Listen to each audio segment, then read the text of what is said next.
السلام علیکم ورحمۃ اللہ وبرکاتہ۔ الحمد للہ رب العالمین والصلاة والسلام علی رسولہ الکریم وعلی آلہ وصحبہ اجمعین، اما بعد۔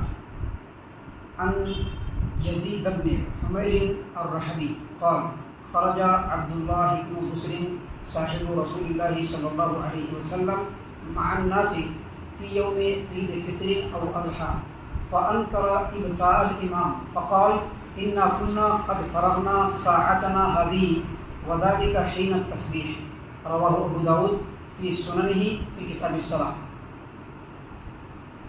محترم سامعین اکرام، سنن ابی داؤد کتاب الصلاة حدیث نمبر 1135۔ یزید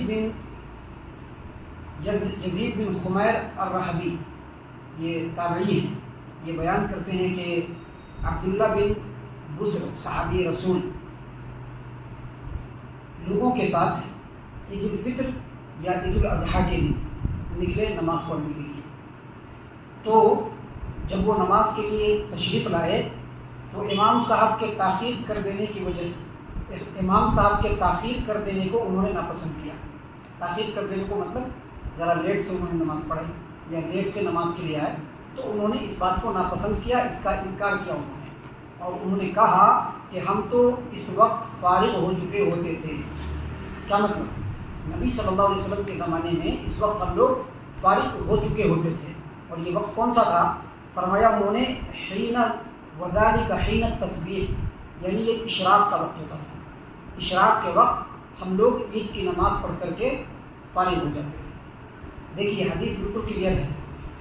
بعض محدثین کے نزدیک، بلکہ اکثر محدثین کے نزدیک یہ روایت صحیح درجے کی ہے، صحیح، اور بعض محدثین کے نزدیک یہ روایت جو ہے وہ حسن درجے کی ہے۔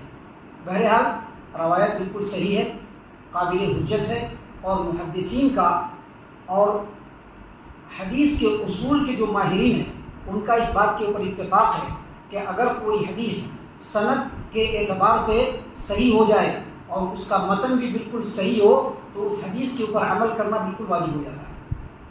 تو یہ حدیث بالکل صحیح ہے۔ حدیث کے اندر صحابی رسول عبداللہ بن بسر رضی اللہ عنہ عید الفطر کے دن یا عید الاضحیٰ کے دن لوگوں کے ساتھ عیدگاہ میں پہنچے، نماز پڑھنے کے لیے پہنچے، تو امام صاحب نے دیر سے نماز پڑھائی، جس کو انہوں نے ناپسند کیا اور اس کا انکار بھی کیا۔ یعنی صرف دل میں ناپسند نہیں کیا بلکہ اسی وقت اس کا انکار کیا اور کہا کہ اشراق کی نماز کے وقت ہم لوگ عید کی نماز پڑھ کر کے فارغ ہو جائے کرتے تھے۔ حدیث مذکور کے اندر جو بھی آپ کے سامنے پڑھی گئی، اس حدیث کے اندر صحابی رسول عبداللہ بن بسر رضی اللہ عنہ کا یہ کہنا کہ ہم لوگ تو اس وقت تک نماز سے فارغ ہو چکے ہوتے تھے، ان کا یہ کہنا یہ صحابی کا قول نہیں بلکہ مرفوع حدیث کے حکم میں ہے۔ کیوں؟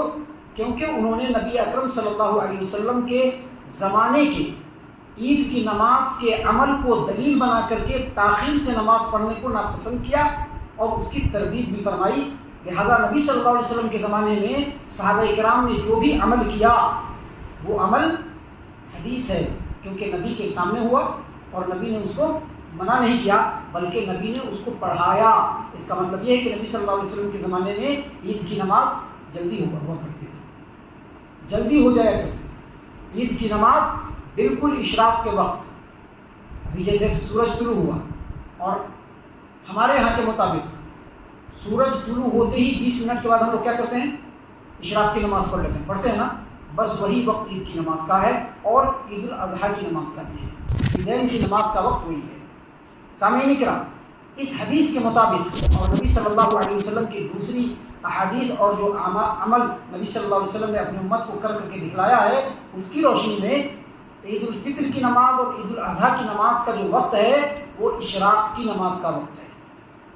ابھی اس حساب سے دیکھیں تو ہم لوگ ذرا تاخیر سے لوگوں کا خیال رکھ کر کے پڑھ رہے ہیں، وگرنہ عید کی نماز کا جو اول جو وقت ہے وہ بالکل اشراق کے وقت ہے، اور عید کی نماز کا جو آخری وقت ہے صلاۃ الضحیٰ یعنی اشراق کا جو آخری وقت ہوتا ہے، یعنی نصف النہار سے پہلے تک وقت رہتا ہے لیکن ختم ہو جاتا ہے۔ اس حدیث کی روشنی میں عید کے دن جب سورج طلوع ہو جائے اور خوب روشن ہو جائے تو فوراً سے بھی فوراً نماز پڑھ لینا چاہیے. یہ مسنون، مستحب اور افضل عمل ہے. عید کے دن بغیر عذر شرعی کے عید کی نماز کو تاخیر سے پڑھنا یہ نبی اکرم صلی اللہ علیہ وسلم کی سنت کی اتباع کے مطابق بھی نہیں ہے اور یہ انتہائی ناپسندیدہ اور انتہائی مکروہ عمل ہے. دیکھیے اس حدیث کو آپ غور و فکر کے ساتھ پڑھیں گے اور اس پر غور کریں گے تو آپ کو پتہ چلے گا کہ صحابہ کرام رضی اللہ عنہم اجمعین ان کے سامنے اگر کوئی ایسا عمل ہو جو سنت کے مطابق نہیں ہوتا تھا تو وہ لوگ ادب کے ساتھ اس کا انکار کرتے تھے. اور یہی صحابہ کا منہج ہے کہ اگر ان کے سامنے کوئی ایسا عمل ہو جو اتباع سنت کے مطابق نہ ہو یا سنت کے مخالف ہو اس پر وہ فوراً انکار کرتے تھے اور کہتے تھے کہ یہ عمل جو ہے وہ نبی صلی اللہ علیہ وسلم کے بتائے ہوئے طریقے کے مطابق نہیں ہے. ایمان والوں کا اثر پہ یہی شیوا ہوتا ہے. ایمان والے چپ نہیں رہتے ہیں بلکہ جب کوئی عمل ہوتا ہے جو سنت کے مطابق نہیں ہے یا سنت کے مخالف ہے فوراً اس کے اوپر وہ نکیر کرتے تھے، انکار کرتے تھے.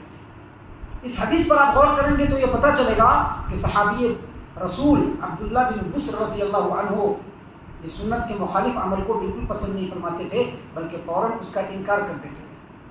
محترم سامعین کرام، صحابہ کرام رضی اللہ عنہم کی اتباع سنت یہ بالکل بے مثال.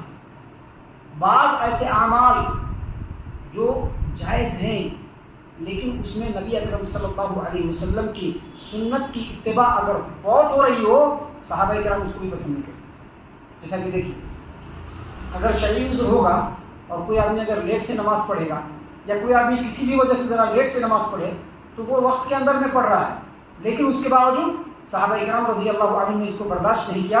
اس کا مطلب یہ ہے کہ صحابہ کرام رضی اللہ عنہم کے سنت کی اتباع کا جو عمل تھا وہ انتہائی بے مثال اور ہم لوگوں کو اس چیز کو اپنے سامنے ہمیشہ رکھنا چاہیے.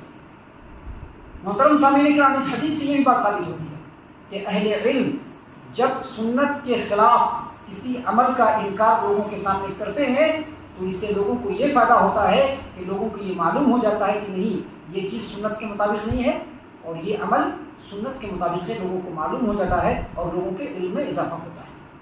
یہ سب باتیں ہیں جو اس حدیث کی روشنی میں ہم نے آپ کے سامنے پیش کی. لیکن تمام باتوں میں سب سے جو اہم بات ہے جو ہمارے لیے پنچ ہے اور ہمارے لیے غور و فکر کا مقام ہے وہ یہ کہ عید کی نماز کا جو بہترین، مستحب، مسنون اور افضل جو وقت ہے وہ اشراق کے وقت یعنی سورج کے طلوع ہونے کے بعد جب سورج ایک نیزہ یا دو نیزہ اوپر اٹھ جائے تو فوراً سے بھی فوراً عید کی نماز پڑھ لینی چاہیے. اس میں تاخیر نہیں کرنا چاہیے.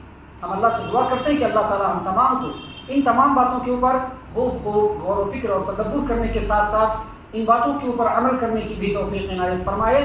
آمین.